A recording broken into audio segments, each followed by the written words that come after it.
जय हिंद दोस्तों इस वीडियो के माध्यम से हम लोग जो है अपने छठे लेसन भारतीय संस्कार को जानेंगे। भारतीय संस्कार जैसा कि दोस्तों भारतीय संस्कार जो होते हैं, भारतीय संस्कार को भारतीय व्यक्ति स्वयं रचते हैं तथा स्वयं परिवार के साथ मिलकर अनुष्ठान करते हैं। यानी कोई भी संस्कार जो है भारत में भारतीय व्यक्ति स्वयं बनाते हैं और उस संस्कार को अपने परिवार के साथ मिलकर स्वयं उस संस्कार को निभाते भी हैं। विदेश में रहने वाले जो लोग होते हैं भारतीय संस्कार के प्रति जिज्ञासा उत्पन्न करते हैं, अर्थात जो लोग विदेश में रहते हैं ना, वो भारतीय संस्कार को देख के उनके अंदर जिज्ञासा आती है कि अगर हम भी भारत में होते तो हम भी भारतीय संस्कार को क्या करते, मनाते। तो दोस्तों हमारे भारतवर्ष में हिंदू धर्मों में 5 विद्या के अंतर्गत कुल 16 संस्कार होते हैं। कितने संस्कार होते हैं? कुल 16 संस्कार होते हैं। हिंदू धर्म में हमारे भारतवर्ष में हिंदू धर्म में 5 विद्या के अंतर्गत कुल 16 संस्कार होते हैं, जिसमें सबसे पहला है दोस्तों जन्म पूर्व। देखिए दोस्तों जन्म पूर्व यानी पहली विद्या कौन सी हो गई? जन्म पूर्व। दूसरी हो गई शैशव संस्कार, तीसरी हो गई शिक्षा संस्कार, चौथा हो गए विवाह संस्कार और पंचम हो गए अंत्येष्टि संस्कार या फिर अंतिम संस्कार कह दीजिए। तो दोस्तों जन्म पूर्व संस्कार यानी जन्म पूर्व संस्कार क्या हुआ? तो जब कोई शिशु हमारे भारतवर्ष में जब कोई शिशु जन्म नहीं लिया है, जन्म लेने से पूर्व ही उसके जीवन में 3 संस्कार हो जाती है।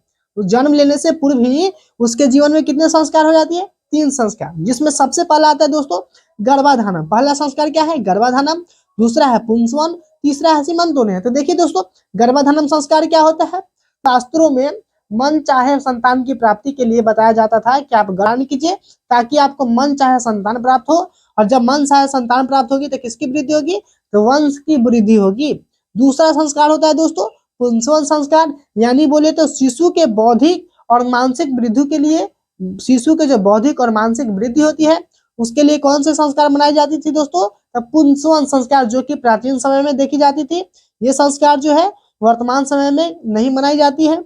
तीसरा है दोस्तों सीमंतोनयन संस्कार। सीमंतोनयन संस्कार जो है दोस्तों गर्भ के चौथे, छठे और 8वें महीने में किया जाता है। देखिए दोस्तों ऐसा माना जाता है कि यह जो आयु होती है ना बच्चों के लिए, गर्भ में बच्चों के लिए यह जो आयु होती है यानी चौथे महीना, छठे महीना और 8वें महीना, वह सीखने की आयु होती है। अर्थात इसमें माँ जो होती है वैसा ही व्यवहार करती है, वैसा ही व्यवहार जैसा व्यवहार आप शिशु में लाना चाहते हैं ना, वैसा ही व्यवहार के साथ माँ को रखना पड़ता है। चाहे बच्चे की जो माँ होती है वैसा ही व्यवहार बनाए रखते हैं, ताकि जो बच्चे जन्म लेते हैं वो बच्चे बहुत ही कुशल सुंदर बच्चे होते हैं ना, उसकी बौद्धिक क्षमता बहुत ही अच्छी होती है। चलिए दोस्तों तो ये थे जन्म पूर्व संस्कार। अब देखिए तो जो जन्म पूर्व संस्कार है, जन्म पूर्व संस्कार का उद्देश्य पूछ लेता है कि हमारे भारतीय जीवन में जन्म पूर्व संस्कार कितने होते हैं? तो जन्म पूर्व संस्कार 3 होते हैं, जैसे गर्भाधानम, पुंसवन, सीमंतोनयन। इस संस्कार का मुख्य उद्देश्य क्या है दोस्तों? तो इस संस्कार का मुख्य उद्देश्य जो है गर्भ की रक्षा करना होता है।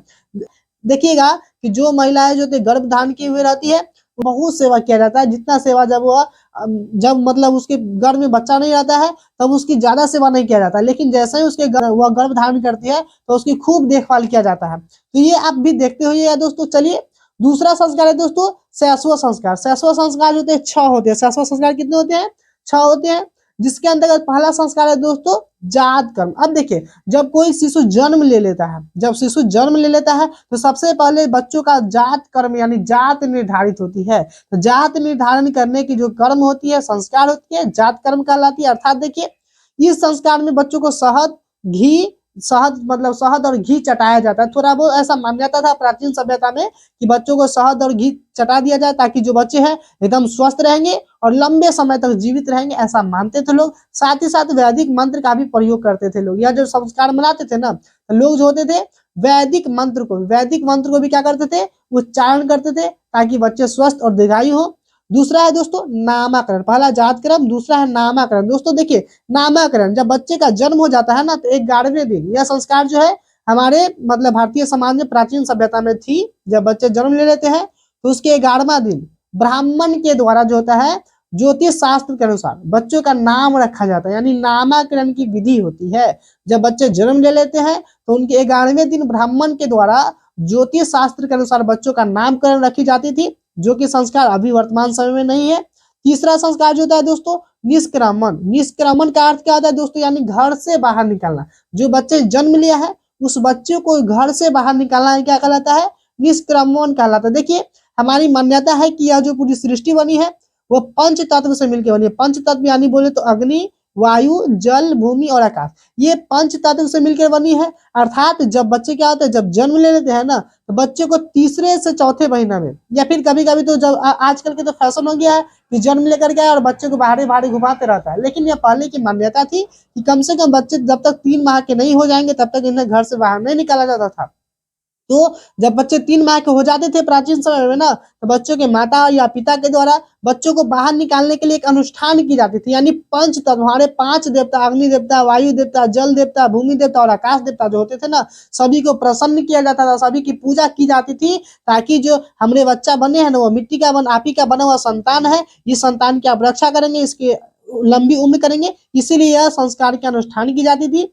चौथा है दोस्तों अन्नप्राशन। अन्नप्राशन संस्कार दोस्तों देखिए, जब बच्चे के जब दांत आने शुरू हो जाते हैं, यानी बच्चों का मुंह में जब 2-2 दांत या 3-3 दांत होने शुरू होते हैं, तो बच्चों को अन्नप्राशन यानी अन्न से दर्शन कराया जाता है। यह संस्कार जो 6 से 7 महीनों पर मनाई जाती है। अर्थात इस संस्कार में बच्चों को क्या किया जाता है, तो थोड़ा बहुत अन्न से दर्शन कराया जाता है, बच्चे जो होते हैं अन्न खाना सीखते हैं। पांचवा जो होता है दोस्तों चूड़ा कर्म। देखिए चूड़ा कर्म यानी जब बच्चे जन्म लेते हैं, जब बच्चे जन्म ले लेते हैं ना, तो जन्म लेने के बाद या तो उसके पहले वर्ष में, तीसरे वर्ष में, या फिर 5वें वर्ष में, या फिर 7वें वर्ष में। देखिए ये मान्यता है कि या तो पहले के वर्ष में, प्रथम वर्ष में मनवा दीजिए, तीसरे वर्ष, पंचम वर्ष, सप्त वर्ष, यानी विषम संख्या में ना, तो बच्चों का केस को जो है ना काट दिया जाता था, यानी मुंडन कर दिया, केवल टीकी छोड़ देगा और बच्चों का जो केस है ना पूरा छील देता है, तो इसीलिए संस्कार को मुंडन संस्कार भी कहते हैं। यानी चूड़ा कर्म संस्कार जो है बच्चे के प्रथम वर्ष में, या फिर तीसरे वर्ष में, पंचम वर्ष में, या फिर 7वें वर्ष में मनाई जाती है। इस संस्कार को मुंडन संस्कार भी कहते हैं। क्यों? क्योंकि इस संस्कार में बच्चों को क्या होता है, क्योंकि इस संस्कार में बच्चों का जो केस होता है ना, उस केस को छील करके एक छोटा सा टीकी छोड़ दिया जाता है। ऐसा माना जाता है कि बच्चों का मुंडन करने से बच्चों का जो सिर होता है, यानी जो माथा होता है ना, वो मजबूत हो जाता है और माथे में बौद्धिक क्षमता बढ़ती है, यानी श्रवण क्षमता, बौद्धिक क्षमता बढ़ती है, सुनने की क्षमता बढ़ती है, इससे बच्चों का बुद्धि तेज होता है। चलिए दोस्तों, शैशव संस्कार के अंतर्गत कर्णवेद संस्कार आता है।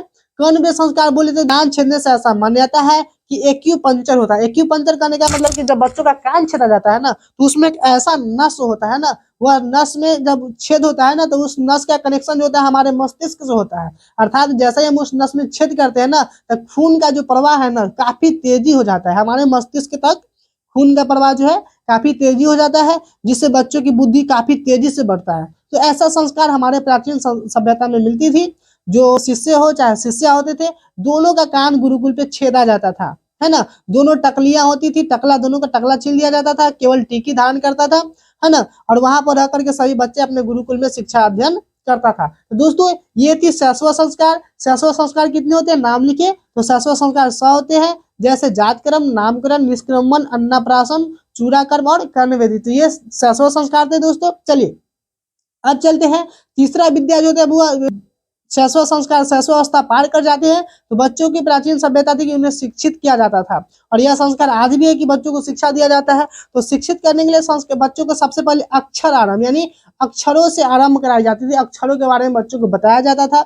दूसरा है दोस्तों उपनयन संस्कार। उपनयन संस्कार क्या होता है दोस्तों, ध्यान रखिएगा कि गुरु के समीप ले जाने के संस्कार को क्या बोलते हैं, उपनयन संस्कार। यह संस्कार आज भी होता है कि बच्चों को पढ़ाने के लिए चलिए किसी इंस्टीट्यूट में या फिर कोचिंग में लगा देते हैं, लेकिन पहले ऐसा नहीं था। पहले जो था बच्चे जो है ना अपने गुरु के घर पर जाकर कर वहीं रह करके विद्या अध्ययन करते थे, और जब उन्हें पूर्णतः विद्या मिल जाती थी तो फिर वह गुरु के घर को छोड़ करके, जो कि समावर्तन संस्कार में हम लोग देखेंगे, वह गुरु के घर के छोड़ करके और वापस अपने घर चला आता था। लेकिन अभी भी उपनयन संस्कार है, लेकिन नाम मात्र है। इस संस्कार में क्या होता है कि बच्चे जो है अपने घर को छोड़ करके गुरु के घर जाकर कर वहां उनके गुरु के सामने बैठ के उपनयनम यानी गुरु की आंखों के सामने बैठ करके विद्या का आरंभ करते हैं। वही बच्चे जो होते हैं वेदों का भी आरंभ करते हैं। चलिए चौथा है इसमें केशांत संस्कार। केशांत संस्कार याद देखिए, अब बच्चों का तो घर पे क्या हुआ, चूड़ा कर्म हुआ, यानी बच्चों जब अपने घर पर थे तो बच्चों का मुंडन हुआ था, बच्चों का टीकी छोड़ा गया था। लेकिन जब बच्चे प्राचीन समय में शिक्षा लेने के लिए गुरुकुल जाते थे ना, तो वहां भी बच्चों का केस काटा जाता था, वहां भी बच्चों का क्या काटा जाता था, केस काटा जाता था। ऐसा क्योंकि मान्यता थी कि जो बच्चे होते हैं, बच्चे जब घर से आते थे उनके माता पिता के द्वारा जो केस होती है वही केस रहती है। अर्थात जब इस केस को छील दिया जाता है ना, तो बच्चे जो होते हैं शुद्ध हो जाते हैं, बच्चे की मस्तिष्क शुद्ध हो जाती है। और जब गुरु पढ़ाते हैं तो इससे बच्चे क्या होते हैं, जल्दी जल्दी सीखते हैं, बच्चों की जो बौद्धिक क्षमता होती है काफी विस्तृत हो जाती है। साहित्य और पुराणों में इसे गोदान संस्कार भी कहते हैं। देखिए दोस्तों, केशांत संस्कार को गोदान संस्कार भी कहा जाता है। ये एग्जाम में प्रश्न बार बार बनते हैं कि केशांत संस्कार को गोदान संस्कार क्यों कहा जाता है। तो केशांत संस्कार को गोदान संस्कार इसीलिए कहा जाता है क्योंकि जब गुरु के घर में शिष्यों का प्रथम बार केश काटा जाता है तो शिष्यों के माता पिता के द्वारा गुरु को जो है ना गाय को दान दिया जाता था। किसको दान दिया जाता था? तो गाय को। इसीलिए केशांत संस्कार को बहुत सारे साहित्यों में और पुराणों में क्या कहा जाता है? गोदान संस्कार कहा जाता है। ये बहुत वीवीआई क्वेश्चन है दोस्तों, बहुत वीवीआई ये सवाल एग्जाम में 2024 की बोर्ड एग्जाम में जरूर से जरूर आने का 100% चांस है दोस्तों। चलिए दोस्तों, चलिए अब आगे चलते हैं। आगे जो है दोस्तों समावर्तन संस्कार। समावर्तन संस्कार क्या होता है दोस्तों? तो समावर्तन संस्कार करने का अर्थ हुआ कि गुरु के घर से जब शिष्य का जो शिक्षा पूर्ण हो जाती है तो शिष्य क्या करते हैं? गुरु के घर को छोड़ करके और फिर वापस अपने घर चले आते हैं। तो यही क्या कहलाती है दोस्तों? समावर्तन संस्कार कहलाती है। चलिए, इस संस्कार का उद्देश्य जो होता है, देखिए समावर्तन संस्कार में जो गुरु होते हैं अपने शिष्य को उपदेश देते हैं कि देखो वत्स, तुम्हारा शिक्षा पूर्ण हुई, ये देखो तुम उपदेश लो और अपने जीवन में इसी उपदेश को मानना। तो समावर्तन संस्कार के अंतर्गत जो गुरु होते हैं ना अपने शिष्य को उपदेश देते हुए घर के लिए प्रस्थान करते हैं। क्या उपदेश देते हैं? तो कहते हैं सत्यम वदति, तुम हमेशा सत्य बोलना। हे शिष्य, तुम हमेशा सत्य बोलना, धर्म चल, हमेशा अपने धर्म पे चलते रहना, आत्म अध्ययन और खुद पर विश्वास करना, तुम किसी अन्य पर कभी भी कदापि विश्वास मत करना। तो जो शिष्य गुरु जो होते थे शिष्यों को समावर्तन संस्कार में ये 3 उपदेश देते हुए उसके घर के लिए विदा करते हैं। चलिए दोस्तों, चौथा संस्कार जो है विवाह संस्कार। विवाह संस्कार जिसको गृहस्थ संस्कार रूप एक माना गया है, यानी विवाह संस्कार जो है वास्तविक गृहस्थ जीवन में प्रवेश करने वाले संस्कार माना गया है। विवाह संस्कार को गृहस्थ संस्कार भी कहते हैं। यह एक पवित्र संस्कार, विवाह एकमात्र संस्कार है जो कि बहुत ही पवित्र संस्कार है। इस संस्कार के अंतर्गत बहुत सारे कर्मकांड होते हैं, जैसे वगदानम, मंडप निर्माण, वर वधु का निरीक्षण यानी लड़का लड़की का देखरेख करना, वर के यहाँ वधु पक्ष का स्वागत, लड़कों वाले के यहाँ लड़की वालों का स्वागत, वधु के यहाँ लड़कियों वाले का यानी लड़कों के यहाँ लड़की वाली का स्वागत, लाजा होम, पानी ग्रहण, अग्नि स्थापन, कन्यादान, सप्तपदी क्रिया, सिंदूरदान इत्यादि ये सभी। चलिए इसको थोड़ा और जानते हैं। विवाह संस्कार में एक मान्यता है दोस्तों कि इस संस्कार से व्यक्ति जो है पितृ ऋण से मुक्ति हो जाता है। यानी विवाह संस्कार जब हो जाता है ना तो पुत्र पर से चाहे पुत्री पर से पिता का अधिकार हट जाता है। यानी पुत्र हो चाहे पुत्री हो, वह क्या होता है? पितृ ऋण से मुक्त हो जाता है। यानी अपने पिता के कर्ज से कहा जाता है कि वह क्या हो जाता है? मुक्त हो जाता है। तो दोस्तों ये थी चौथा संस्कार यानी विवाह संस्कार। सबसे अंतिम संस्कार जो होती है दोस्तों जिसका नाम अंतिम संस्कार, इसे अंत्येष्टि संस्कार भी कहते हैं। यानी हमारे हिंदू धर्म में जब व्यक्ति मर जाता है तो मरने के बाद शरीर को अग्नि में अनुष्ठान करने के संस्कार को क्या बोलते हैं? अंतिम संस्कार। यानी कोई व्यक्ति मर गया तो मरने के बाद उसके शव को अग्नि में जलाने के अनुष्ठान को क्या बोलते हैं? अंतिम संस्कार बोलते हैं। चलिए दोस्तों, तो ये थी आपके भारतीय संस्कार। अब यहाँ से एक प्रश्न बनते हैं कि हमारे भारतीय जीवन में संस्कारों का पुनरावृत्ति किस संस्कार से होती है? तो देखिए, जन्म पूर्व संस्कार यानी जब बच्चे का जन्म नहीं हुआ था तो उसके जीवन में 3 संस्कार हो चुका था। लेकिन जब बच्चों का विवाह हुआ तो फिर से बच्चों का क्या, जैसे विवाह हुआ यानी जब 2 प्राणियों का मिलन होता है तो फिर क्या करते हैं? 2 प्राणी सृष्टि के विकास के लिए एक नए प्राणी यानी अपने संतान के नाम से एक नए प्राणी को जन्म देता है। तो क्या हुआ? तो पूछेगा कि हमारे भारतीय समाज में संस्कारों का पुनर्चक्रण किस संस्कार से होता है? तो विवाह संस्कार से। जैसे जब विवाह हुआ तो फिर से दोनों सुहागरात होंगे, दोनों का मिलन होगा और मिलन होने के बाद क्या होगा? फिर से दोनों से जो संतान की उत्पत्ति होगी तो फिर से यानी जब दोनों का मिलन हो गया तो इससे जो संतान उत्पन्न होने वाले उसका तो जन्म अभी नहीं हुआ, लेकिन जन्म होने से पहले ही बच्चे के जीवन में कितने संस्कार बन जाते हैं? 3। जैसा कि हमने यहाँ पर देखा कि जन्म पूर्व कितने संस्कार होते हैं? 3। तभी दोनों से जो नया संतान बनेगा वो पहले संतान बनने के लिए फिर से इसको गर्भाधारण करना पड़ेगा, फिर पुंजवन संस्कार निभाएंगे, फिर सीमंतोन्नयन संस्कार निभाएंगे। यानी हमारे भारतीय समाज में जो संस्कार का चक्रण होता है विवाह संस्कार से ही होना शुरू हो जाता है।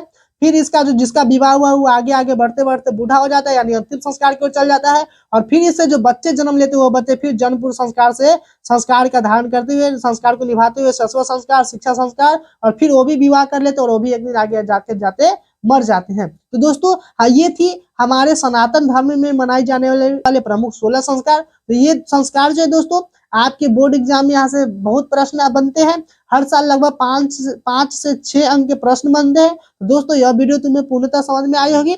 अगर वीडियो समझ में आए, हाँ, और वीडियो के डिस्क्रिप्शन में इस पार्ट से बनने वाले सभी ऑब्जेक्टिव और जो भी सब्जेक्टिव प्रश्न बनेंगे उस प्रश्न का पीडीएफ लिंक आपको मिल जाएगा। आप वहां से डाउनलोड कर लेंगे और आप कॉपी में उसे नोट करके उसे याद कर लेंगे, ताकि आप जो है बोर्ड परीक्षा की अच्छी तैयारी कर सके, बेहतरीन तैयारी कर सके। तो चलिए दोस्तों, मिलेंगे फिर जल्द ही नए वीडियो के साथ। हाँ दोस्तों, आप मिलेंगे तब बोर्ड पर वाली वीडियो के साथ मिलेंगे, क्योंकि बहुत सारे ऐसे चैप्टर होते हैं जो बड़े बड़े चैप्टर होते हैं, जिसे जो है बोर्ड पर समझाना नामुमकिन हो जाता है। तो इसीलिए दोस्तों हमने इस कॉपी का सहारा लिया है। चलिए दोस्तों, मिलते हैं जल्दी नए वीडियो में, तब तक के लिए जय हिंद।